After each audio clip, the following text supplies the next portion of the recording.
મિત્રો આજના પ્રથમ સમાચાર વિશે વાત કરીએ તો ગુજરાતીઓ તૈયાર રહેજો, મોંઘવારી વધી શકે તો વાવાઝોડા અંગે અંબાલાલ પટેલની નવી આગાહી. તો સ્માર્ટ મીટર અંગે મામલો ગરમાયો તો દર મહિને 3000 રૂપિયા અપાવતી નવી યોજના, આધાર કાર્ડ દીઠ 50,000 રૂપિયાની સહાય. તો ગુજરાતમાં ગુટખા તમાકુ પ્રતિબંધ, ભણવા માટે મળશે 10 લાખ રૂપિયાની સહાય. નવા નિયમો, બેંક ખાતા થશે બંધ. અને આજના તાજા ગુજરાત સમાચાર જાણીશું આજના વિડીયોની અંદર. મિત્રો દરેક સમાચાર, દરેક માહિતી જણાવતા પહેલા જો તમે ખબર ગુજરાત ચેનલ ઉપર પહેલીવાર આવ્યા હોય તો આ ચેનલને અત્યારે જ સબસ્ક્રાઇબ કરી લેજો, જેથી કરીને દરરોજના સમાચાર સૌથી પહેલા તમને આ ખબર ગુજરાત ચેનલના માધ્યમથી મળી જાય.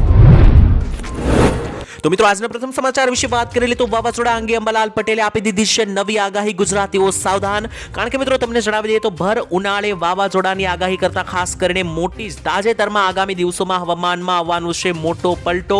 હવામાન જાણકાર અંબાલાલ પટેલની આગાહી મુજબ મિત્રો વાત કરીએ તો તેમણે જણાવ્યું છે કે ગુજરાત રાજ્યમાં ફરી એકવાર વરસાદના રાઉન્ડો આવી શકે. આ બાબતે મિત્રો અંબાલાલે જણાવ્યું હતું કે માર્ચ અને એપ્રિલ મહિનાની અંદર વેસ્ટર્ન ડિસ્ટર્બન્સો આવવાના છે ગુજરાત ઉપર, જેને કારણે આવનારી 8 તારીખથી લઈને 17 તારીખ સુધી ગુજરાતમાં વાદળો છવાશે. એટલે કે માર્ચ મહિનાની 8 થી લઈને 17 તારીખની વચ્ચે ગુજરાતમાં વાદળો જોવા મળશે. ત્યારે અરબ સાગરમાં ભેજ જોવા મળનાર છે, તેને કારણે અરબી સમુદ્રમાં 13 અને 14 માર્ચ આસપાસ સર્ક્યુલેશન બનશે. એટલે કે ચક્રવાતી સર્ક્યુલેશનો બની શકે, તેને લઈને ખાસ કરીને માવઠાઓ અથવા તો કમોસમી ઝાપટાઓ ગુજરાતના ભાગો ઉપર આવી શકે છે. તો મિત્રો ત્યારબાદ મહત્વના સમાચાર વિશે વાત કરી લે તો મોંઘવારી વધી શકે, તૈયાર થઈ જજો. મોટા સમાચાર આવી રહ્યા છે મિત્રો. વૈશ્વિક સ્તરે અત્યારે જે છે તે ખાસ કરીને ગરમાહટ જોવા મળી રહી છે. ત્યારે મિત્રો આપણે જણાવી દઈએ કે રશિયા અને યુક્રેનના યુદ્ધ વચ્ચે મિત્રો ડોનાલ્ડ ટ્રમ્પ દ્વારા મોટું નિવેદન આપવામાં આવ્યું હતું. ત્યારબાદ તેની અસર વૈશ્વિક બજારમાં જોવા મળી શકે, જેને લઈને ગુજરાત અને ભારતમાં મોંઘવારી વધી શકે છે. અમેરિકાના રાષ્ટ્રપતિ ડોનાલ્ડ ટ્રમ્પ દ્વારા મિત્રો ચાઇના, કેનેડા અને મેક્સિકો ઉપર જવાબી શુલ્ક એટલે કે ચાર્જ જે છે તે લાગુ કરવાથી લઈને વૈશ્વિક વ્યાપારની અંદર મોટા ઉથલપાથલ જોવા મળી શકે. આ દેશોએ મિત્રો અમેરિકા ઉપર શુલ્ક વધારી દીધું છે અને આ ફેસલાથી ભારત સહિત પૂરી દુનિયાની અર્થવ્યવસ્થા ઉપર અસર થશે. કારણ કે ત્યારબાદ ડોનાલ્ડ ટ્રમ્પ દ્વારા પણ મિત્રો ભારત ઉપર ટેરિફ લગાવવાની જાહેરાત કરી હતી, જેને લઈને મિત્રો ખાસ કરીને ગુજરાત અને ભારતના દેશોની અંદર, ભારત જેવા અન્ય દેશોમાં પણ આવનારા દિવસોમાં મોંઘવારી વધી શકે. યુદ્ધના મિત્રો અસરો એ જોવા મળશે કે મોંઘવારી વધતી જોવા મળશે. બીજી તરફ મંદીનો માહોલ પણ વધી શકે, કારણ કે બિઝનેસ અને ધંધા જે છે તે ખાસ કરીને યુદ્ધના સમયમાં ઓછા થતા હોય છે. વિશેષજ્ઞો એટલે કે નિષ્ણાંતોનું એવું કહેવું છે કે ભારતની જીડીપી ઉપર પણ તેની અસર થશે અને એવું અનુમાન છે કે તેની ગતિ પણ મિત્રો ધીમી રહી શકે છે. એટલે કે મિત્રો માઠી અસર જે છે તે ખાસ કરીને અર્થતંત્ર ઉપર જોવા મળશે. ત્યારબાદના મહત્વના સમાચાર વિશે મિત્રો જોઈ લઈએ તો સ્માર્ટ મીટર અંગે ફરી એકવાર મામલો ગરમાયો. આપણે મિત્રો જણાવી દીધું ગુજરાતમાં સ્માર્ટ મીટર લગાવવા કે સાદા મીટર લગાવવા તે અંગે વિવાદ જે છે તે છેલ્લા 1 વર્ષથી ચાલી રહ્યો છે. જાહેર જનતાનું મિત્રો એવું માનવું છે કે સ્માર્ટ મીટરની અંદર વીજળીના બિલ વધારો આવે છે, તેથી લોકો મિત્રો સ્માર્ટ મીટરનો વિરોધ કરી રહ્યા છે. તે વચ્ચે લોક સાહિત્યકાર કીર્તિદાન ગઢવીનો એક વિડીયો વાયરલ થયો છે. તેમાં તેઓ સ્માર્ટ મીટરની અફવાઓથી દૂર રહેવા માટેની અપીલ કરી રહ્યા છે. બીજી તરફ તેમણે એટલે કે કીર્તિદાન ગઢવીએ મિત્રો એવું જણાવ્યું છે તે વિડીયોની અંદર કે ખાસ કરીને દરેક લોકોએ સરકારના આ નિર્ણયને સપોર્ટ કરવો જોઈએ અને દરેક લોકોએ સ્માર્ટ મીટર મુકાવવા જોઈએ. તો બીજી તરફ મિત્રો સુરતના ભાજપના વરિષ્ઠ નેતા અને પૂર્વ ધારાસભ્ય ધીરુભાઈ ગજેરાએ તેમને પ્રતિક્રિયા આપી છે અને વિરોધ કર્યો છે. તેમણે મિત્રો જણાવ્યું કે કીર્તિદાન ગઢવીની આકરા શબ્દોમાં તેમણે ટીકા કરી છે અને જણાવ્યું છે કે સરકારની વાહવાહી કરવાને બદલે કીર્તિદાન ગઢવીએ પ્રજાનો અવાજ બનવું જોઈએ અને પ્રજાની પડખે ઊભા રહેવું જોઈએ. એટલે કે ખાસ કરીને ધીરુભાઈ ગજેરાએ પણ જણાવ્યું કે કીર્તિદાન ગઢવીએ જે સ્માર્ટ મીટર અંગે મિત્રો ખાસ કરીને સહેમતિ ધરાવી છે, તે જગ્યાએ કીર્તિદાન ગઢવીને લોકોની પડખે ઊભા રહેવું જોઈએ તેવું ધીરુભાઈ ગજેરાએ જણાવીને વિરોધ કર્યો. તો ત્યાર પછીના મહત્વના સમાચાર વિશે મિત્રો વાત કરીએ તો દર મહિને 3000 રૂપિયા આપનારી યોજના. આપને મિત્રો જણાવી દઈએ તો ભારત સરકાર દ્વારા ચલાવવામાં આવતી આ યોજના સંગઠિત ક્ષેત્ર કામદારો માટે છે અને આની અંદર મિત્રો ગરીબ અને મધ્યમ વર્ગના લોકો જે છે તે લાભ લઈ શકે. આ એક પેન્શન યોજના છે. યોજનાના નામ વિશે મિત્રો વાત કરીએ તો શ્રમ યોગી માનધન યોજના છે અને આ યોજનાની અંદર 18 વર્ષથી લઈને 40 વર્ષના ગમે તે લોકો મિત્રો જોડાઈ શકે છે. જો મિત્રો કોઈ લાભાર્થી 60 વર્ષથી વધારે ઉંમર સુધી મિત્રો નિયમિત યોગદાન આપે છે તો તેને ત્યારબાદ ઘર બેઠા સરકાર 3000 રૂપિયાનું પેન્શન આપે છે. આ યોજનાનો લાભ લેવા માટે મિત્રો લાભાર્થીની માસિક આવક એટલે મહિનાનો પગાર 15000 રૂપિયા કરતાં ઓછો હોવો જોઈએ. અને મિત્રો ખાસ કરીને કયા લોકો મિત્રો આ યોજનાનો લાભ લઈ શકે કે જેમાં દર મહિને 3000 નું સરકાર પેન્શન આપશે તેના વિશે વાત કરીએ તો સૌથી પહેલા તો મિત્રો ફેરૈયાઓ, સાથે જ માથે ભાર ઉઠાવનારા એટલે કે મિત્રો જે મિત્રો મજૂરી કામ કરે છે, માલ સામાનની હેરફેર કરે છે તેવા લોકો, મોચી કચરો ભેગો કરનારા લોકો, ઘરગથ્થુ કામદારો, ધોબી, રિક્ષા ચાલકો, જમીન વગરના મજૂરો, કૃષિ અને નિર્માણ શ્રમિકો, ગરીબ ખેડૂતો, બીડી, હાથસળ અને ચામડાના કારીગરો જે છે તો મિત્રો આવા દરેક ગરીબ લોકો જે છે તે આ યોજના અંતર્ગત 3000 રૂપિયાનું પેન્શન જે છે તે મેળવી શકે છે. તો મિત્રો ત્યારબાદ મહત્વના આજના સૌથી મોટા સમાચાર વિશે વાત કરી લે તો ખતરનાક આંકડાઓ જાહેર થયા છે. જોખમ વધી શકે આવનારા દિવસોની અંદર. મિત્રો છેલ્લા 10-15 વર્ષમાં લાઇફસ્ટાઇલ સાથે જોડાયેલી બીમારીઓનો ખતરો ઝડપવામાં આવ્યો છે અને ખાસ કરીને મિત્રો નિષ્ણાતોને એવું માનવું છે કે આવનારા દિવસોની અંદર મોટું જોખમ પેદા થઈ શકે. કારણ કે મિત્રો અત્યારની જનરેશન જે છે એટલે કે અત્યારના લોકો જે છે તે બહારના ખાનપાનને લઈને વધારે તે તરફ વળી રહ્યું છે. તો મિત્રો આજે પણ બહારનું અનહેલ્ધી એટલે કે ખાસ કરીને શરીરને નડે તેવું ખાવા પીવાથી આ પ્રકારના ફૂડને કારણે, ખોરાકને કારણે heart, diabetes, blood pressure, cholesterol, BP અને તેની સાથે ચરબી વધવી જેવી સમસ્યા આગળ આવી શકે. હવે મિત્રો ધ લાન્સેટ એક નવા રિપોર્ટ ચોંકાવનારી તસવીર જાહેર કરી છે જેમાં એવું જાણવા મળ્યું છે કે આવનારા 2025ની સાલ સુધીમાં એટલે કે 25 વર્ષ બાદ ગુજરાતની અંદર, ભારતની અંદર ખાસ કરીને મિત્રો મોટી સંખ્યામાં લોકો જે છે તે આ બીમારીઓનો સામનો કરશે. અને તેમણે મિત્રો એવું પણ જણાવ્યું કે ભારતમાં 25 વર્ષ બાદ જે છે તે ખાસ કરીને 25 વર્ષથી વધારે ઉંમરના મોટા કે વધુ વજનવાળા લોકોની સંખ્યા 450 મિલિયન એટલે કે આશરે 45 કરોડ થઈ જશે. એટલે કે મિત્રો ખાસ કરીને અત્યારની પેઢી જે છે તે ખાસ કરીને અનહેલ્ધી ખોરાક એટલે કે શરીરને સારો ના હોય તેવો ખોરાકનું ગ્રહણ વધી રહ્યું છે. તેને કારણે આવનારા દિવસોમાં ડાયાબિટીસ, બ્લડ પ્રેશર અને હાર્ટ એટેક જેવા બનાવો વધી શકે છે.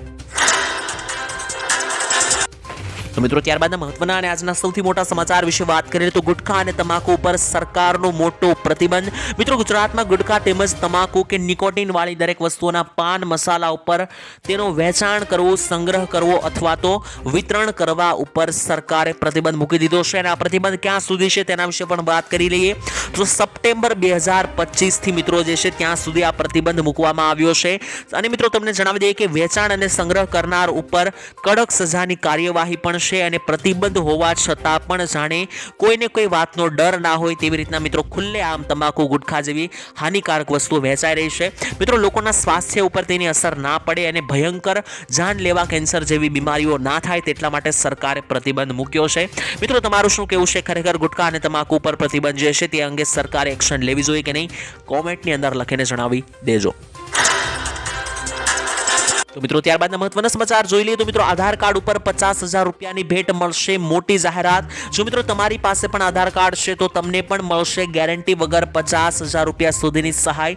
આપને મિત્રો જણાવી દઈએ તો સરકારની આ યોજનાનું નામ છે સ્વનિધિ યોજના. અને આ યોજના હવે જે છે તે ખાસ કરીને 2024ની અંદર મિત્રો ખાસ કરીને આ અંગે મોટી જાહેરાત સરકારે કરી હતી.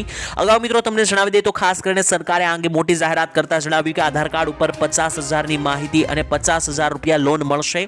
આ યોજના મિત્રો એવા લોકો માટે છે કે જેમણે પોતાનો નાનકડો વ્યવસાય શરૂ કરવો હોય અને તેમની પાસે પૈસા ના હોય તો આ યોજનાનો લાભ લઈ શકે. જેમાં નાના મિત્રો ધંધાઓ શરૂ કરવા માટે જેમ કે કોઈ શહેરી વિક્રેતા છે, ફળ અથવા શાકભાજીની દુકાન ખોલવા માંગે છે અથવા તો કોઈ કરિયાણાની દુકાન ખોલવા માંગે છે, અન્ય કોઈ મિત્રો મજૂર કે કોઈ પણ નાગરિકને કોઈ પણ પ્રકારની ફળ ઇત્યાદિની દુકાન કરવી હોય નાનકડી, તો તેના માટે સરકાર જે છે તે પૈસા ના હોય તો 50000 રૂપિયા સુધીની સહાય જે છે તે આ પ્રધાનમંત્રી સ્વનિધિ યોજના અંતર્ગત આપે છે. તો જો કોઈ પણ વ્યક્તિએ મિત્રો સહાયનો લાભ લેવો હોય તો યોજનાની અંદર ફોર્મ ભરી શકે છે. મહત્વના આજના સૌથી મોટા સમાચાર વિશે વાત કરીએ તો ભણવા માટે સરકાર આપશે 10 લાખ રૂપિયાની ભેટ. મિત્રો આગળ ઉચ્ચ શિક્ષણ કરવા માટે એટલે કે આગળનો અભ્યાસ કરવા માટે ઘણી વખત મિત્રો ગરીબ પરિવારમાંથી કોઈ વ્યક્તિ આગળ ભણે છે ત્યારે તેમની પાસે મિત્રો આર્થિક સ્થિતિ સારી હોતી નથી, જેથી કરીને પૈસાની તંગીને કારણે મિત્રો બાળકો જે છે તે પોતાનું શિક્ષણ છોડી દેતા હોય છે, ભણવાનું છોડી દેતા હોય છે. તો હવે તેવા લોકો માટે ખાસ કરીને સરકાર યોજના લઈને આવ્યું છે. 10 લાખ રૂપિયા સુધીની લોન જે છે તે નાણાકીય રૂપે મળશે. ઉલ્લેખનીય છે કે મિત્રો જે પણ લોકોને સરકારી યોજનાઓ હેઠળ કોઈ લાભ મળી રહ્યો નથી તેઓને દેશભરની સંસ્થાઓમાં પ્રવેશ માટે લોન મળશે. સરકાર લોનની રકમના 3% સુધી મિત્રો તમને આપશે. આ માટે ઈ વાઉચર પણ રજૂ કરવામાં આવશે, જે દર વર્ષે 1 લાખ વિદ્યાર્થીઓને મિત્રો આ સહાય આપવામાં આવશે. એટલે કે જે પણ બાળકોએ મિત્રો પોતાના અભ્યાસ આગળ પૂર્ણ કરવો હોય અને પૈસાની અછતને કારણે જો ના થઈ શકે એમ હોય તો આ યોજનાનો લાભ લઈ શકે. 10 લાખ રૂપિયા સુધીની લોન મળવા પાત્ર થશે, જેની જાહેરાત બજેટમાં પણ કરવામાં આવી હતી. તો મિત્રો ત્યારબાદના મહત્વના સમાચાર વિશે વાત કરી લે તો ગુજરાતીઓને સહાય શા માટે આપવામાં આવતી નથી, મોટા પ્રશ્નો પૂછવામાં આવ્યા છે. ગુજરાતમાં મિત્રો મહિલાઓને સહાય કેમ મળતી નથી જ્યારે બહાર બીજા રાજ્યોમાં મળે છે, તે અંતર્ગત આમ આદમી પાર્ટીના લોકોએ વિરોધ કર્યો હતો. મિત્રો આમ આદમી પાર્ટી સુરત કલેક્ટર ઓફિસની બહાર ચૂંટણી હોય ત્યાં આપે ગોળ, પણ ગુજરાતને ખોળને ખોળ જેવા ખાસ કરીને મિત્રો સૂત્રોચ્ચાર દ્વારા વિરોધ કરવામાં આવ્યો હતો. ખાસ કરીને મિત્રો વિવિધ જેટલા વિરોધાકાર જેટલા સૂત્રો છે તેનો મિત્રો ઉચ્ચારણ કરીને અહીંયા વિરોધ કરવામાં આવ્યો હતો. કારણ કે આમ આદમી પાર્ટીના નેતાએ જણાવ્યું કે દિલ્હીમાં ચૂંટણી છે તો ભાજપ સરકાર ત્યાં દિલ્હીની મહિલાઓને મહિને 2500 રૂપિયા આપવાનું વચન આપ્યું છે. સાથે જ ગર્ભવતી મહિલાઓને 21,000 રૂપિયા આપવાનું વચન આપ્યું છે. તો ગુજરાતમાં ભાજપ સરકાર 30 વર્ષથી છે તો દિલ્હીની જેમ ગુજરાતમાં શા માટે મહિલાઓને આ સુવિધા આપવામાં આવતી નથી, તેવું પણ મિત્રો ખાસ કરીને વિરોધમાં જણાવવામાં આવ્યું. અને સૌથી મોટો સૂત્રોચ્ચાર કરવામાં આવ્યો, તેમાં કહેવામાં આવ્યું કે ચૂંટણી હોય ત્યાં સરકાર આપે ગોળ અને ગુજરાતને મળશે ખોળ જેવા મિત્રો સૂત્રોચ્ચાર પણ કરવામાં આવ્યા હતા. ત્યાર પછીના મહત્વના સમાચાર વિશે વાત કરીએ તો ગુજરાતમાં રાહુલ ગાંધીનો મેગા માસ્ટર પ્લાન. મિત્રો ગુજરાતમાં નરેન્દ્ર મોદી જે છે તે હમણાં જ ગુજરાત પ્રવાસે આવ્યા હતા. હવે ત્યારબાદ આવવા જઈ રહ્યા છે રાહુલ ગાંધી. ગુજરાતમાં મિત્રો એક નવી રાજકીય ખીચડી તૈયાર થઈ રહી છે, કારણ કે કોંગ્રેસના નેતા રાહુલ ગાંધીએ મોટી જાહેરાત કરી. આ વખતે મિત્રો ગુજરાત જીતવા માટે અમારી 100% તૈયારી છે તેવું રાહુલ ગાંધીએ જણાવ્યું. 7 અને 8 માર્ચ 2025ના રોજ રાહુલ ગાંધી ગુજરાતની મુલાકાતે જવાના છે, ત્યારે તેઓ જિલ્લા અને રાજ્ય સ્તરના પક્ષના કાર્યકરો અને નેતાઓને મળવાના છે. અને અગાઉ પણ મિત્રો તેમણે જણાવ્યું હતું ખાસ કરીને કે ગુજરાતની અંદર આવનારા દિવસોની અંદર હવે ભાજપ સરકાર નાબૂદ થશે. અને રાહુલ ગાંધીએ જણાવ્યું હતું કે ગુજરાત ઉપર કોંગ્રેસની સરકાર જીતવાની છે. આ અંગે મિત્રો તમારું શું કહેવું છે જરૂર જણાવી દેજો. ત્યાર પછીના મહત્વના સમાચાર મિત્રો જોઈ લઈએ તો વિદ્યાર્થીઓને મળશે મફત લેપટોપ. મિત્રો બધા ગુજરાતના વિદ્યાર્થીઓ માટે ડિજિટલ અભ્યાસ કરવો હવે જરૂરી છે. એટલે કે સરકાર જે છે તે આજના બાળકો જે છે તે ટેકનોલોજીનો ઉપયોગ કરીને પોતાનું ભણતર પૂરું કરી શકે તે માટે મફત લેપટોપ આપી રહી છે. મફત લેપટોપ સહાય યોજના 2025માં શરૂ કરવામાં આવી છે તાજેતરમાં. આ યોજના હેઠળ મિત્રો તમને બધાને લેપટોપ બિલકુલ મફતમાં આપવામાં આવશે. અને આ લેપટોપ સહાય યોજના દ્વારા લેપટોપ કેવી રીતના મેળવવું તેની પણ સંપૂર્ણ માહિતી આપણે જાણી લઈએ. કયા બાળકોને આ લેપટોપ મળશે અને તમારે લેપટોપ મેળવવા માટે કઈ શરતોનું પાલન કરવું પડશે તે પણ આપણે સમજી લઈએ. મિત્રો લેપટોપ ખરીદવા માટે તમારે કેટલીક શરતોનું પાલન કરવું પડશે. સૌથી પહેલી મોટી શરત એ છે કે મિત્રો વિદ્યાર્થીઓના પરિવારની આર્થિક સ્થિતિ નબળી હોવી જોઈએ. તેઓએ સરળતાથી અરજી કરવાની રહેશે. એટલે કે તમારા ઘરની આર્થિક સ્થિતિ જો નબળી હોય તો તમે લેપટોપ લઈ શકો. બીજી શરત એ છે કે કોલેજમાં અભ્યાસ કરતા તમામ વિદ્યાર્થીઓએ લેપટોપ સહાય યોજના 2025 હેઠળ અરજી કરવાની રહેશે. જો તમે કોલેજમાં અભ્યાસ કરો છો તો તમે સરળતાથી આ યોજનાની અરજી કરી શકો. લેપટોપ સહાય યોજના 2025 હેઠળ માત્ર 8, 10, 12 પાસ વિદ્યાર્થીઓને પણ અરજી કરી શકાશે. જો મિત્રો પરિવારની વાર્ષિક આવક 1 લાખ રૂપિયા છે તો તમે સરળતાથી અરજી કરી શકશો. અને અરજી મિત્રો ગુજરાતમાં રહેતા વિદ્યાર્થીઓ જ કરી શકે છે. ગુજરાતની બહાર ભણતા વિદ્યાર્થીઓ જે છે તે અરજી કરી શકશે નહીં. તો જો મિત્રો તમારે પણ મફત લેપટોપ મેળવવું હોય તો મફત લેપટોપ યોજના 2025ની અંદર તમે અરજી કરી શકો છો. તો મિત્રો ત્યારબાદના મહત્વના સમાચાર વિશે વાત કરી તો ખેડૂતોના કાળજાની વેદના વ્યક્ત કરવામાં આવી છે. આપને જણાવી દઈએ તો મિત્રો ગુજરાતના ખેડૂતો જે છે તે અવારનવાર પોતાની જે છે તે મિત્રો માગણીઓ સાથે પોતાના દિલની એટલે કે કાળજાની વેદના જણાવતા હોય છે. ત્યારે કેન્દ્ર અને રાજ્ય સરકાર મિત્રો ખેડૂતોની આવક ડબલ કરવાની વાતો તો કરી રહી છે, પરંતુ કૃષિ પ્રધાન દેશમાં ખેડૂતો અત્યારે હાલ દિવાળિયા બની રહ્યા છે. ગુજરાતમાં મિત્રો ખેડૂતોની આવક કરતા જાવકના પ્રમાણમાં વધારો થયો છે. ખેડૂત કમાય છે તેનાથી વધારે ખર્ચો થઈ રહ્યો છે. ત્યારે રાજ્યમાં મિત્રો પ્રત્યેક ખેડૂતોના માથે સરેરાશ 50,000 કરતાં વધારાનું દેવું થઈ ચૂક્યું છે દરેક ખેડૂતોના માથે. ગુજરાતમાં મિત્રો 42% ખેડૂતો જે છે તે દેવામાં ફસાયેલા જોવા મળી રહ્યા છે તેવો આંકડાઓ જણાવે છે. અને ગુજરાતના પ્રત્યેક ખેડૂત ઉપર સરેરાશ 56,000 રૂપિયાથી વધારેનું દેવું છે. ગુજરાતની અંદર મિત્રો ખાસ કરીને વાત કરીએ તો ખેડૂતોની પાકની આવક માત્ર ને માત્ર 4,318 રૂપિયા છે, જ્યારે કુલ આવક 12,631 રૂપિયા છે. એટલે કે ખેડૂતોની મહિનાની કમાણી 12,000 રૂપિયા છે. હવે મિત્રો તમે જણાવો કે આ અત્યારના સમયગાળાની મોંઘવારીની અંદર ખેડૂત ખેડૂત 12,000 રૂપિયામાં પોતાનો એક મહિનો કઈ રીતના પસાર કરે. રાજ્ય સરકારે મિત્રો ખાસ કરીને ગુજરાતના ખેડૂતોની આવક બમણી થઈ શકે તેવા દાવા તો ઘણા કર્યા હતા, પરંતુ અત્યારે ખેડૂતોની આવક જે છે તે બમણી કરવાની વાત દૂર છે, પરંતુ પહેલા હતી એનાથી પણ ઓછી થતી આવક જોવા મળી રહી છે. તો મિત્રો ત્યાર પછીના મહત્વના સમાચાર વિશે વાત કરી લઈએ તો વાહન મેમો ભર્યો ન હોય તો અત્યારે જ ભરી દેજો. મિત્રો તમને ખબર હશે કે વાહન મેમો જે છે તે હવે ઓનલાઈન પણ આપવામાં આવે છે, એટલે કે રસ્તા ઉપર તમને પકડીને મેમો આપવામાં આવતો નથી. તમારી નંબર પ્લેટનો મિત્રો કેમેરા દ્વારા રોડ ઉપર ફોટો પાડી લેવામાં આવે છે, ત્યારબાદ ઓનલાઈન મિત્રો મેસેજના માધ્યમથી તમને મેમો આપવામાં આવે છે. હવે ઘણા બધા લોકો મિત્રો આ મેમો ભરતા નથી, કારણ કે એવું વિચારે છે કે આ મેમો નહીં ભરીએ તો શું થઈ જવાનું છે, પરંતુ તે અંગે કોર્ટ દ્વારા મોટી જાહેરાત કરવામાં આવી છે. રાજ્યમાં સ્માર્ટ મિટી અંતર્ગત મિત્રો છે અત્યારે ખાસ કરીને ઈ મેમો આપવામાં આવે છે, એટલે કે ઓનલાઈન મેમો તમને આપવામાં આવે છે. તેની અંદર મિત્રો સીસીટીવી દ્વારા તમારા નંબર પ્લેટની જે મિત્રો છે તે ફોટો પડી જાય છે અને તમને ઓનલાઈન જ મેમો આપવામાં આવે છે, એટલે કે વાહનના નિયમનો મિત્રો તમે ભંગ કરો છો તો ખાસ કરીને તમને ઓનલાઈન મેમો ફટકારવામાં આવે છે. અને મિત્રો ઘણા બધા લોકો આ ઓનલાઈન મેમો ભરતા નથી. આપણે મિત્રો જણાવી દઈએ તો એવા લોકોને ખાસ કરીને મોટી જાહેરાત કરતા જણાવવામાં આવી દીધું છે. રાજ્યની અંદર સુરેન્દ્રનગરમાં મિત્રો પ્રથમ વખત ઈ મેમો નહીં ભરનાર 8,100 જેટલા વાહન ચાલકોને કોર્ટે નોટિસ ફટકારી છે. એટલે કે મિત્રો જો તમે ઈ મેમો નહીં ભરો તો કોર્ટને લઈને પણ મિત્રો ધક્કા ખાવા પડી શકે. તો જો તમારા ઈ મેમો બાકી હોય તો મિત્રો તમે ભરી શકો. કેવી રીતના મિત્રો તમે જોઈ શકો તે પણ તમને જણાવી દઉં તો સરકારની મિત્રો જે મેમો ભરવાની વેબસાઇટ છે ત્યાં જઈને તમે તમારા ગાડીનો નંબર પ્લેટ નાખશો તો પણ મિત્રો તમને જે છે તે ખાસ કરીને તમારા નામે તમારી ગાડી પર કેટલા મેમા છે તે દેખાઈ જશે. તો વહેલી તકે ભરી દેજો. તો ત્યારબાદ મહત્વના સમાચાર વિશે વાત કરેલી તો આ નામે તમારા ફોન ઉપર ફોન આવે છે તો ખાસ જીતી જજો. મિત્રો પ્રધાનમંત્રી મોદીએ સ્ટેપ બાય સ્ટેપ કહ્યું છે કે કેવી રીતના તમે હવે બચી શકો, કારણ કે હવે મિત્રો મોબાઈલ ફોનના માધ્યમથી પણ છેતરપિંડીઓ થઈ રહી છે. ખુદ મોદીજીએ મિત્રો આવીને જાહેરાત કરી હતી. આજકાલ મિત્રો ડિજિટલ અરેસ્ટ નામની નવી બલા અસ્તિત્વમાં આવી છે, ત્યારે ઠગબાજો સરકારી ઓફિસરને નામે ફોન કરી રહ્યા છે. એટલે કે ઘણા બધા ઠગબાજો મિત્રો ફોન કરીને એવું જણાવે છે કે અમે સરકારી અધિકારીઓ બોલવી છીએ એમ કરીને મિત્રો તમારી પાસેથી પૈસા પડાવી લેશે. આજકાલ મિત્રો આ બલાને કારણે લોકોમાં ખૂબ જ ડર ફેલાયો છે, જેનું મિત્રો એક કારણ છે તમે જ્યારે કોઈ પણ વ્યક્તિને અત્યારે ફોન કરો છો ત્યારે મિત્રો અગાઉ જે કેસેટ એક બોલવામાં આવે છે તે કેસેટ પણ મિત્રો સરકારે આ માટે જાહેર કરેલી છે. પ્રધાનમંત્રી મોદીએ પણ મિત્રો આજે મન કી બાતના 115મા એપિસોડની અંદર મામલો ઉઠાવ્યો અને મોદીજીએ ખુદ મિત્રો જણાવ્યું છે કે આવી રીતના જે ઓનલાઈન ફ્રોડ થઈ રહ્યા છે તેનાથી લોકોએ બચીને રહેવું જોઈએ. મોદીએ મિત્રો લોકોને ડિજિટલ અરેસ્ટથી સાવધાન રહેવાની સલામતી આપી છે. ઘણા લોકોને જો ડિજિટલ અરેસ્ટ શબ્દ મિત્રો પહેલીવાર સાંભળવામાં આવ્યો હોય તો જણાવી દઈએ કે જેવી રીતના મિત્રો લૂંટફાટ મચાવવામાં આવતી હોય છે રોડ રસ્તા ઉપર, તેવી રીતના ઓનલાઈન ફોનના માધ્યમથી જે તમારા ખાતામાંથી પૈસાની ચોરી થાય છે તેને મિત્રો ડિજિટલ અરેસ્ટ નામની નવી બલા શબ્દ આપવામાં આવ્યો છે. તો ત્યાર પછીના મહત્વના સમાચાર વિશે માહિતી મેળવી લઈએ તો નવા વર્ષે બેંક ખાતા ધારકો માટે મોટા નિર્ણયો લેવામાં આવ્યા છે. જો મિત્રો તમારું ખાતું બેંકમાં હોય તો આ સમાચાર તમારે જાણવા જરૂરી બનશે, કારણ કે મિત્રો સરકારે 2025 બાદ જે છે તે બેંકના નિયમોમાં એકાએક મોટા ફેરફારો કર્યા છે. આપણે મિત્રો જણાવી દઈએ તો જો તમારું બેંકમાં ખાતું હોય અને લાંબા ગાળાથી તમે કોઈ લેવડ દેવડ ના કરી હોય તો સાવધાન થઈ જજો. ભારતીય રિઝર્વ બેંક એટલે કે RBI દ્વારા મોટા નિર્ણયો લેવામાં આવ્યા છે. જે પણ બેંક ખાતાની અંદર છેલ્લા 12 મહિનામાં કોઈ પણ પ્રકારની લેવડ દેવડ થઈ નહીં હોય, એટલે કે પ્રવૃત્તિ થઈ નહીં હોય, એવા ખાતા સરકાર હવે નિષ્ક્રિય કરી દેશે. લાંબા સમયથી ઝીરો બેલેન્સ ધરાવતા આવા ખાતા પણ 1 જાન્યુઆરીથી બંધ થઈ જવાના છે. ડોરમેન્ટ એકાઉન્ટ આ એક મિત્રો એવું એકાઉન્ટ છે કે જેમાં 2 વર્ષ કે તેથી વધારે સમયથી કોઈ પણ વ્યવહાર નથી થયો, તો એવા ખાતા પણ બંધ કરવામાં આવશે. તો મિત્રો તમારા ખાતામાં ઘણા સમયથી જો ₹0 બેલેન્સ હોય તો પુરાવી લેજો, અથવા જો કોઈ લેવડ દેવડ તમે ઘણા સમયથી ના કરી હોય તો પણ ખાતાની અંદર કરાવી લેજો, નહીતર બેંક ખાતું નિષ્ક્રિય થઈ શકે છે. તો મિત્રો ત્યારબાદના મહત્વના સમાચાર વિશે માહિતી મેળવીએ તો મોદીજીની ગરીબો માટે મોટી જાહેરાત.